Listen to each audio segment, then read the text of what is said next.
Good morning, dear students. So, beta, now we are continuing our second chapter of geography. तो पहले हमने किया था रिसोर्सेस, फिर हमने 2 चैप्टर हिस्ट्री के किए, देन एक सिविक्स किए.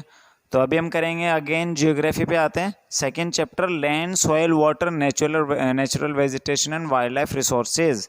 तो इसमें हम लोग क्या है, काफ़ी डिटेल है. इसमें लैंड के बारे में पढ़ेंगे, सोयल के बारे में पढ़ेंगे, वाटर के बारे में भी, नेचुरल वेजिटेशन यानी कि जो ट्रीज़ हैं, ठीक है, पेड़ पौधे, वाइल्ड लाइफ रिसोर्सेज यानी कि एनिमल्स के बारे में ही पढ़ेंगे. बहुत इंपॉर्टेंट चैप्टर है, बहुत डिटेल है इस चैप्टर में. ओके, तो स्टार्ट करो बेटा. Second chapter. So now start. In a small village in Tanzania. अब यहाँ पे क्या कर रहा है वो, अपने को 2 इलाकों का स्टोरी दे रहा है. ठीक है, एक तो वो दे रहा है हमें अफ्रीका में एक जगह तंजानिया. तंजानिया में एक पर्सन है, एक माम्बा बच्चा, एक उसकी लाइफ स्टोरी बता रहा है. एक न्यूजीलैंड का पीटर है, उसके बारे में बता रहा है. दोनों का बिल्कुल अलग सिनेरियो है. ठीक है, अब तो आपको पता है अफ्रीका में गरीबी ज़्यादा है और न्यूजीलैंड में एक ठीक ठाक अच्छा सिस्टम है. ठीक है, तो दोनों के लाइफस्टाइल में बहुत डिफरेंस है. तो वो यहीं पे हमें बता रहा है. In a small village in Tanzania Africa, Mamba gets up very early in the morning to fetch water. भाई जो माम्बा है वो जल्दी उठ जाती है. क्या करने के लिए? पानी लाना पड़ता है उसको दूर से. पानी लाने के लिए she has to walk a long way and return after a few hours. तो उसको बहुत दूर जाना पड़ता है पानी लेने के लिए. मतलब वहाँ पे पानी का कोई सोर्स इतना है नहीं है. ठीक है, तो काफ़ी देर उसको पानी लाने में ही लग जाती है. She then help her mother in the house and joins her brother in taking care of their gods. फिर वो क्या है कि अपनी मदर के साथ जो घर के काम है उनमें हेल्प करती है. और बकरियां, अफ्रीका में लोग जानवर बहुत पालते हैं.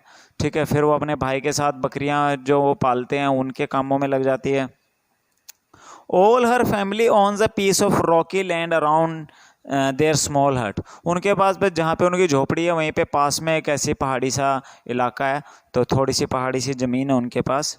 माम्बाज फादर कैन बेयरली ग्रो सम मेज and beans on it after toiling hard. तो उसका जो फादर है बड़ी मेहनत करने के बाद थोड़ा बहुत मक्का वहाँ पे उगा पाते हैं.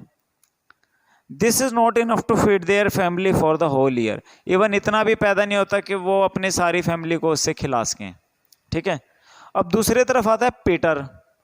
अब पीटर की कहानी क्या है? Peter lives in the heart of the sheep rearing region in New Zealand.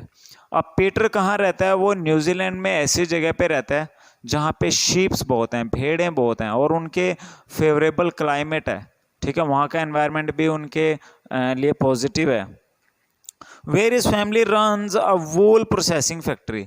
और जहाँ पे उन्होंने एक वूल प्रोसेसिंग फैक्ट्री भी लगा रखी है. वहाँ पे क्या है कि उन्होंने जो उनके पास शीप्स हैं उससे जो उनके वूल उतारते हैं फिर उसको प्रोसेस करके मार्केट में सेल करते हैं. Every day when he return from school Peter watches his uncle taking care of there sheep. जब भी पीटर क्या है कि स्कूल से आता है वो देखता है जो उसके अंकल हैं, चाचा, वो शीप का देख रेख कर रहे हैं. Their shipyard is situated on the wide grassy plain with hills in the far distance. और उनका जो फार्म है जहाँ पे उन्होंने शिप्स पाली हुई हैं, बहुत बड़ा सा एक ग्रासी एरिया है, घास का मैदान है. It is managed in a scientific way using the latest technology. और उनके पास अच्छी टेक्नोलॉजिकली वे में उनको वो सेट करके रखा उन्होंने हर चीज़. उनके पास वूल उतारने के लिए भी मशीनें हैं, प्रोसेसिंग करने के लिए भी मशीनें हैं, शीप की केयर रखने में भी उन्होंने काफ़ी अच्छा एक टेक्नोलॉजिकल सिस्टम बनाया हुआ है. Peter's family also grow vegetable through organic farming.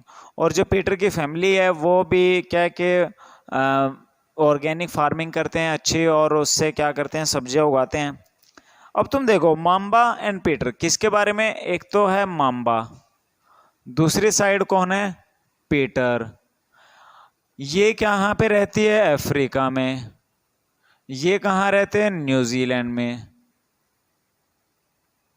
ठीक है, इसके पास वाटर रिसोर्सेज भी नहीं है. ठीक है, दूर से पानी लेने जाना पड़ता है. इसके पास ग्रास रिसोर्सेज भी बहुत कम है.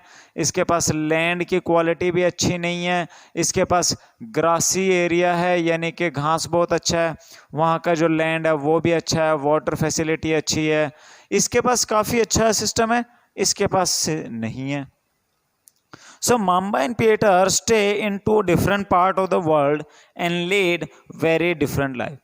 तो पीटर और माम्बा दोनों दुनिया के दो अलग अलग हिस्सों में रहते हैं और उनकी जो लाइफ स्टाइल है बिल्कुल अलग अलग है। This difference is because of the difference in the quality of land, soil, water, natural vegetation, animal and the usage of technology. और ये डिफरेंस किस वजह से है? लैंड के डिफरेंस की वजह से, वाटर की डिफरेंस की वजह से, सॉइल की डिफरेंस की वजह से, ठीक है, टेक्नोलॉजी की डिफरेंस की वजह से। The availability of such resources is the main reason places differ from each other. ठीक है, तो इस तरह के जो रिसोर्सेज हैं उनका जो डिफरेंस है वो एक एरिया से दूसरे एरिया को क्या करता है, एक डिफरेंस पैदा करता है। ठीक है, तो सबसे पहले हम पढ़ते हैं लैंड के बारे में। Okay, land resources. तो बेटा ये अपने जो जियोग्राफी है 8th की वो आप बेटा ध्यान से करोगे क्योंकि 10th में तुम्हें एज इट इज चैप्टर आएंगे, ये बहुत हेल्पफुल हैं। So first of all we will discuss about land. ठीक है, so land is among the most important natural resources. It covers only about 30% of total area of the earth surface. अब आपको पता है जो अर्थ है उस पे 29% तो क्या है, लैंड है, 71% क्या है, वाटर है। ठीक है, and all parts of the small percentage are not habitable. और ये जो 29% लैंड है ये भी सारी हैबिटेबल नहीं है, यानी रहने लायक नहीं है। अब इसमें कुछ डिजर्ट भी हैं, सूखे इलाके हैं जहाँ पे पानी नहीं है, वहाँ कोई नहीं रहता। कुछ एकदम हाई माउंटेन्स है जैसे हिमालय, वहाँ पे नहीं रहते। ठीक है, तो और कुछ ग्लेशियर वाले इलाके हैं जैसे ग्रीनलैंड के या कनाडा के अपर इलाके, वहाँ पे भी बहुत कम पॉपुलेशन है। ऑब्वियसली जहाँ पे एक्सट्रीम सिचुएशन होती हैं, एक्सट्रीम सिचुएशन का मतलब क्या है, या तो एक्सट्रीम हॉट है, बहुत गर्मी है जैसे सहारा रेगिस्तान, वहाँ पे पॉपुलेशन कम होएगी। जहाँ पे एक्सट्रीम कोल्ड है जैसे अंटार्कटिका, वहाँ पे पॉपुलेशन है ही नहीं है। ठीक है, एक्सट्रीम हाई जैसे हिमालय, वहाँ पे पॉपुलेशन नहीं है। तो जहाँ पे भी एक्सट्रीम कंडीशन होंगी वहाँ पे पॉपुलेशन कम होती है। The uneven distribution of population is different part of world is mainly due to varied characteristics of land and climate. तो uneven जो distribution है जैसे मैंने अभी आपको बताया, uneven distribution of population, और ये किस फैक्टर पे डिपेंड करता है, लैंड की क्वालिटी, क्लाइमेट की क्वालिटी पे। ठीक है, अब जैसे आपको बताया अगर लैंड सूखी है जैसे डिजर्ट, या लैंड माउंटेनियस है जैसे हिमालय, ठीक है, या लैंड दलदली है, तो ऐसे एरिया में पॉपुलेशन आपको बहुत कम मिलेगी। ठीक है, अब जैसे इंडिया है, इंडिया में देखो पंजाब, हरियाणा, उत्तर प्रदेश, बिहार, बंगाल में ज़्यादा पॉपुलेशन है, पर जम्मू कश्मीर में, अरुणाचल प्रदेश में, मिजोरम, नागालैंड, इन एरियाज़ में पॉपुलेशन बहुत कम है। ठीक है, क्योंकि वहाँ पे ज़्यादा डेंस पॉपुलेशन नहीं है, क्योंकि कंडीशन लिविंग जो है, रहने की कंडीशन जो है वो इजी नहीं है।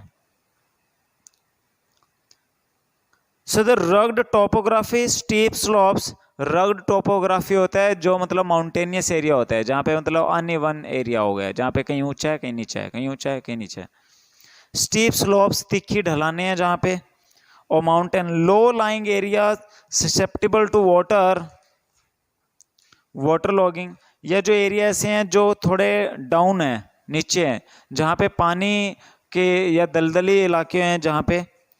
Dessert area, thick forested area are normally sparsely populated और uninhabited.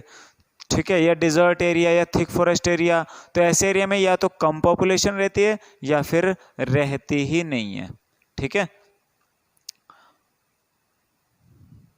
plains and river valleys often suitable land for agriculture, hence these are densely populated area of the world. और जो river valleys हैं यानी कि जहाँ पे rivers बहती हैं उनके किनारे वाले जो एरियाज हैं, ठीक है, या फिर जो प्लेन एरिया है उस एरिया में पॉपुलेशन ज़्यादा होती है क्योंकि वहाँ पे एग्रीकल्चर करना आसान होता है, ट्रांसपोर्टेशन ईजी होती है, लिविंग कंडीशन ईजी होती हैं, तो वहाँ पे ज़्यादा पॉपुलेशन होती है। इसीलिए इंडिया में पंजाब, हरियाणा, उत्तर प्रदेश, बिहार में पॉपुलेशन बहुत ज़्यादा है, क्योंकि प्लेन एरिया है, रिवर्स ज़्यादा हैं, यहाँ की एग्रीकल्चर अच्छी है। बट आप अगर राजस्थान में चले जाओ तो राजस्थान में उतने डेंस पॉपुलेशन नहीं रहती, ठीक है। अपने हरियाणा में क्या है, आप बस में बैठो, ठीक है, बस में बैठोगे, टोहाना से चलोगे, 5 किलोमीटर में नहीं जाओगे कनडी गांव आ जाएगा, फिर 5 किलोमीटर में नहीं जाओगे समैण आ जाएगा, फिर 5 किलोमीटर जाना होगा बिठमड़ा आ जाएगा, और दाएं बाएं पता नहीं कितने गांव हैं, ठीक है। यानी एक छोटे से एरिया में कितने गांव बसे हुए और कितना एग्रीकल्चर है। बट अगर आप राजस्थान चले जाओ, मध्य प्रदेश में चले जाओ, आप गाड़ी में जा रहे हो, 1-1, 2-2 घंटे कोई गाँव ही नहीं आता, ठीक है। इतने दूर दूर गांव है, क्योंकि वहाँ पे एग्रीकल्चर नहीं है, पानी नहीं है, लोगों के लिए लिविंग कंडीशन ईजी नहीं है, इसीलिए दूर दूर गांव है। उसके बाद आता है land use. So land is use for different purpose such as agriculture, forestry, mining, building houses, road and setting up of industry, ठीक है। लैंड यूज यानी कि हम जमीनों का यूज कहाँ कहाँ करते हैं, क्या क्या करते हैं उससे।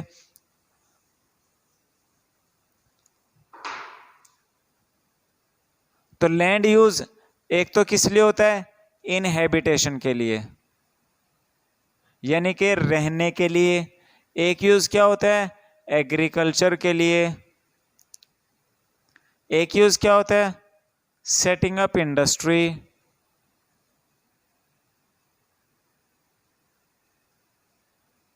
ठीक है, इंडस्ट्री सेटअप करने के लिए, या फिर रोड्स बनाने के लिए, माइनिंग करने के लिए। So this is commonly termed as land use. Can you list out the different way in which Mambas and Peters family use their land? Mamba और पीटर के बारे में भी आपको बताया था, वो कैसे अपनी लैंड यूज करते हैं, क्या आप उसकी लिस्ट बना सकते हो। The use of land is determined by physical factors such as topography. अब किसी एरिया का जो लैंड है उसके यूज होने पे क्या क्या फैक्टर इंपॉर्टेंट रहते हैं, ठीक है। अब एक फैक्टर तो क्या होता है, टोपोग्राफी। टोपोग्राफी का मतलब हो गया कि वहाँ का सिस्टम कैसा है लैंड का, यानी कि माउंटेन्स हैं, प्लेट्यू है, प्लेन है, डाउन एरिया है, ये कैसी सिचुएशन है, ठीक है। टोपोग्राफी, सॉइल, क्लाइमेट, थर्ड क्या है, क्लाइमेट, एंड फोर्थ क्या है, वाटर।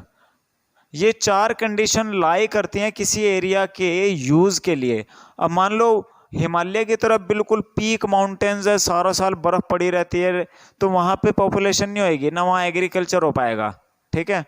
सोयल है, अब अगर मान लो डेजर्ट सोयल है, सूखा सोयल है, वहाँ पे आप एग्रीकल्चर नहीं कर सकते, तो वहाँ वो भी किसी काम का एरिया नहीं होता, ठीक है। हाँ, अगर सॉइल अच्छी है, अलूवियल सॉइल है, ब्लैक सॉइल है, तो वो एग्रीकल्चर अच्छी होएगी, तो वहाँ पे ज़्यादा पॉपुलेशन रहेगी। इसी तरह क्लाइमेट है। अब क्लाइमेट क्या है, अगर मान लो कहीं पे एकदम एक्सट्रीम हॉट है, बहुत गर्मी है, ठीक है, जैसे राजस्थान में गर्मी पड़ती है, या फिर सहारा डेजर्ट में गर्मी पड़ती है, तो वहाँ पे क्या है कि दिन में तो बड़ी कंडीशन ख़राब हो जाती हैं, ठीक है। और इसके अलावा या फिर एक्सट्रीम कोल्ड हो, जैसे नॉर्वे है या रशिया के पार्ट अपर पार्ट है, वहाँ पे बहुत सर्दी पड़ती है, तो ऐसे एरिया में रहना बड़ा टफ होता है, ठीक है। वाटर, अब कहीं पे वाटर अवेलेबिलिटी कम है, जैसे डिजर्ट एरिया है या माउंटेनियस एरिया है, तो वहाँ पे भी पॉपुलेशन क्या रहेगी, कम रहेगी, ओके।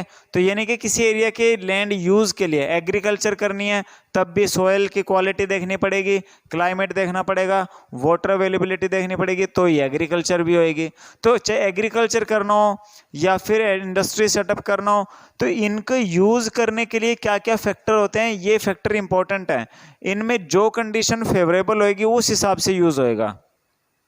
अब जैसे अगर हम टोहाना की बात करें, टोहाना में क्या है, पानी की भी अवेलेबिलिटी है, टोहाना की मिट्टी भी अच्छी है, एलुवियल सॉइल है, प्लेन एरिया है, ठीक है। टेम्परेचर यहाँ पे गर्मी भी पड़ती है, सर्दी पड़ती है, एंड एक एवरेज टेम्परेचर भी रहता है, तो यहाँ सारी कंडीशन जो है वो पॉजिटिव है, इसीलिए यहाँ पे एग्रीकल्चर भी अच्छा है, लोग भी रहते हैं, यूजर सारा यूज हो रहा है यहाँ पे। So human factors such as population and technology are also important determinants of land use pattern।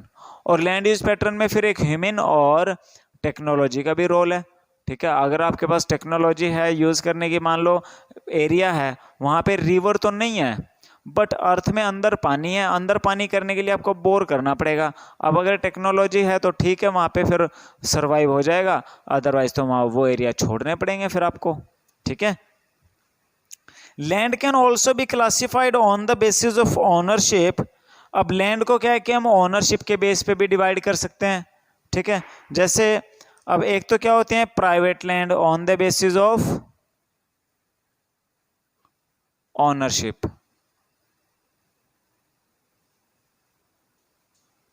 ठीक है। एक तो क्या हो गया प्राइवेट।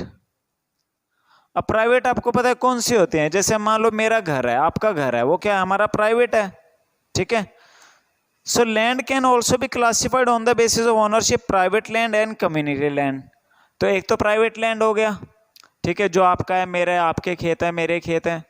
एक हो गया कम्युनिटी लैंड, जो क्या है कि पूरी कम्युनिटी की है या गवर्नमेंट की है, मान लो पार्क है, ठीक है, या और बहुत सारी ऐसी जगह होती है, बस स्टैंड वगैरह है, ये क्या है, ये कम्युनिटी लैंड है, जो कि क्या होती है पूरी कम्युनिटी के लिए होती हैं।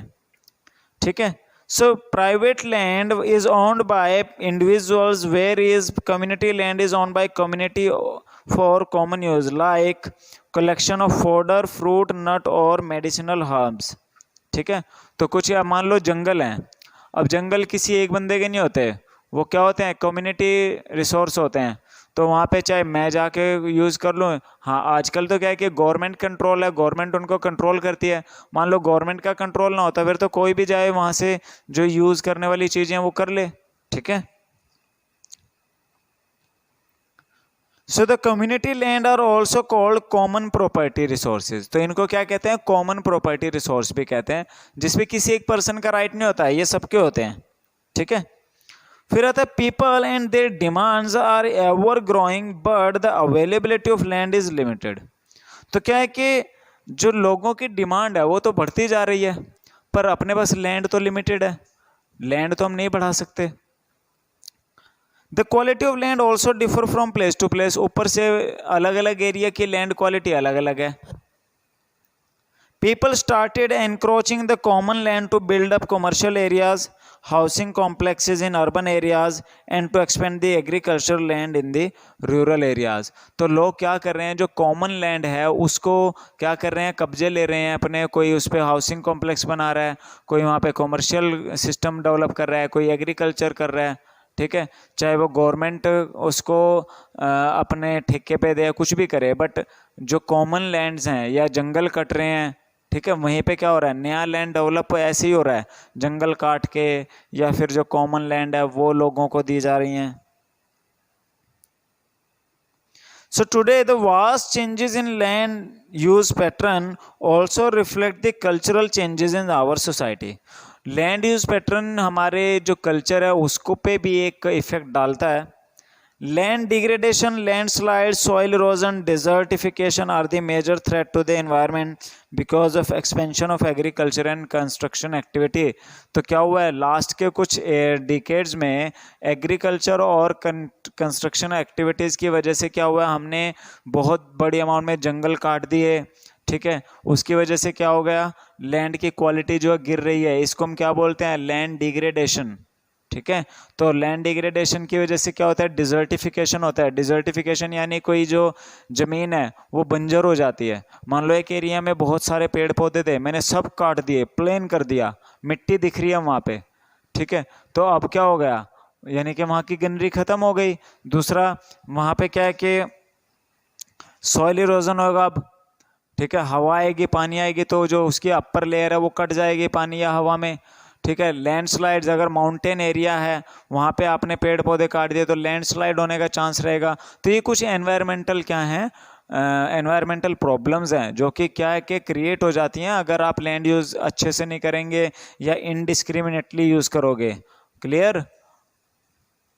तो ये तो क्या है, लैंड यूज़ एंड फैक्टर्स, कौन से फैक्टर अफेक्ट करते हैं लैंड यूज़ को। ठीक है। ओनरशिप के बेस पे कितने तरह का लैंड होता है। क्लियर। उसके बाद अब देखो, ये तो मैंने तुम्हें लैंड डिग्रेडेशन का मीनिंग तो तुम्हें मैंने बता दिया। ठीक है। अब तुम देखो how can we control this degradation, यानी हम जमीन को बचा कैसे सकते हैं। बचाने को क्या कहते हैं, कंजर्वेशन। ओके, तो नेक्स्ट पेज पे आओ, conservation of land resources. Obviously जिन तरीकों से जमीन खराब हुई है उसको सुधार के क्या कर सकते हैं, कंजर्वेशन कर सकते हैं। जैसे पेड़ पौधे काट दिए, काटने की वजह से वो क्या हो गया, ग्रीनरी खत्म हो गया, इसलिए वो एरिया थोड़ा बंजर हो गया, हवा या पानी में अब सॉइल इरोजन हो सकता है। तो अगर मैं वहां दोबारा पेड़ पौधे लगाऊं तो फिर से वहां पे सॉइल इरोजन नहीं होगा, मिट्टी की क्वालिटी फिर से अच्छी हो जाएगी। So growing population and their ever growing demands have led to large scale destruction of forest cover। तो क्या कि जो डिमांड इंक्रीज हो रहा है, पॉपुलेशन बहुत ज़्यादा बढ़ रहा है, due to increasing population the demand of land is increasing rapidly. तो बहुत तेज गति से क्या हो रहा है कि जो ज़मीन का डिमांड है वो बढ़ रहा है, ठीक है। उसकी वजह से हम क्या कर रहे हैं, we are cutting forest cover, हम जंगल काट रहे हैं। And arable land and has created a fear of losing this natural resource. उसकी वजह से हम एक आज के टाइम में एक डर पैदा हो गया, भाई हम क्या कर रहे हैं, हम इस नेचुरल रिसोर्स का ज़्यादा एक्सप्लॉयटेशन कर रहे हैं जिससे कि उसकी क्वालिटी जो है वो गिर सकती है। Therefore the present rate of degradation of land must be checked. तो इसीलिए हमें क्या करना चाहिए, हमें कुछ ऐसे मेथड अप्लाई करने पड़ेंगे जिससे कि हम उस डिग्रेडेशन को कंट्रोल कर सकें, ठीक है। So how can we check, first of all afforestation. अगर कोई एरिया खाली पड़ा हुआ है, मैं वहां पे पेड़ पौधे लगाऊंगा तो वहां पे फिर हवा या पानी उस मिट्टी को नहीं काट पाएगा, सॉइल इरोजन नहीं होगा। That's why this is a best way to use land और we can conserve this land. तो हम क्या कर सकते हैं, पेड़ पौधे लगा के वहां की जो जमीन है उसको बचा सकते हैं, ठीक है। एक तरीका क्या होता है, क्रॉप रोटेशन, ठीक है। क्रॉप रोटेशन, अगर आप सेम क्रॉप उगाते रहोगे सेम पीस ऑफ लैंड पे तो वो उसके कुछ पर्टिकुलर न्यूट्रिशन को खराब कर देगा, मतलब कंज्यूम कर लेगा, तो इससे वहाँ उस लैंड की क्वालिटी गिर जाती है। तो इसके लिए बेटर होता है कि बदल बदल के क्रॉप उगानी चाहिए, ठीक है। Third, terrace farming. अब माउंटेन एरिया में क्या होता है कि अगर पानी आता है तो ढलान की वजह से वो स्पीडली फ्लो करता है, तो इस वजह से क्या होता है कि वहाँ की भी मिट्टी, अगर वहाँ पे पेड़ पौधे नहीं है या आप एग्रीकल्चर करते हो ढलान पे, तो मिट्टी तेज गति से कटती है। तो बेटर क्या रहता है, टेरेस फार्मिंग, ऐसे सीढ़ी नुमा खेत बनाने चाहिए, ठीक है। So use afforestation, land reclamation. Land reclamation होता है जो जमीन खराब पड़ी है, मान लो पानी भरा रहता है, गंदा पानी, उसको भर के जमीन उसको सही कर लो, उसको लैंड रिक्लेमेशन बोलते हैं। Land reclamation, regulated use of chemical pesticide, और जो पेस्टिसाइड यूज करते हैं हम, कीटनाशक यूज करते हैं, वो कंट्रोल वे में होना चाहिए, तरीके से होना चाहिए। And fertiliser, and check on over grazing. और एक क्या होता है कि ओवर ग्रेजिंग भी एक रीज़न होता है लैंड डिग्रेडेशन का, क्योंकि अगर जानवर ज़्यादा चरेंगे तो वहाँ पे जो ग्रास है वो ख़त्म हो जाएगी और उनके जो पैर हैं उनके खुर से भी घास फट जाएगी, जिससे क्या होगा, उस एरिया में जो सॉइल की बाइंडनेस है वो कम हो जाएगी, ठीक है। तो कंट्रोल्ड ओवर ग्रेजिंग होना चाहिए। Are some of common method use to conserve land resources, ठीक है। तो बेटा आज के हमने इस टॉपिक में वीडियो में क्या क्या किया है, हमने किया है अबाउट लैंड रिसोर्सेज, कौन कौन से फैक्टर हैं जो एक एरिया की पॉपुलेशन को डिपेंड करते हैं, भाई किस एरिया में ज़्यादा पॉपुलेशन होगी, किस एरिया में कम पॉपुलेशन होगी, कहाँ पे डेंस होगी, कहाँ नहीं होगी। लैंड यूज पैटर्न, लैंड किस किस काम आती है, ओनरशिप के बेस पे कितने कैटेगरी में डिवाइड होती है, लैंड डिग्रेडेशन क्या होता है और लैंड कंजर्वेशन क्या होता है, ठीक है। तो बाकी हम करेंगे कल, ओके बेटा। So thank you so much.